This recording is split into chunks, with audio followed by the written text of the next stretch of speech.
جنت البقیع کی تعمیر کے لیے اور ظالم آل سعود کے خلاف آواز بلند کرنا چاہیے۔ اسلام وہ مذہب ہے جو زبردستی کسی پر نہیں کرتا۔ قرآن نے ایک اعلان کر دیا، دین میں کوئی زور نہیں ہے، زبردستی نہیں ہے۔ حضور سرور کائنات نے بھی زبردستی کسی کو کلمہ نہیں پڑھایا۔ آدمی نے سوچ کے سمجھ کے اپنی مرضی سے کلمہ پڑھا ہے، اپنی مرضی سے مسلمان ہوا ہے، وہ کسی زور زبردستی میں مسلمان نہیں ہوا۔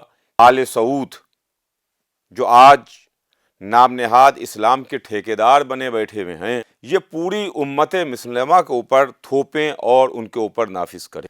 بقیع ایک قبرستان ہے جس میں سب سے پہلے مولا علی نے ایک حجرہ تعمیر کیا تھا معصومہ کونین کے واسطے۔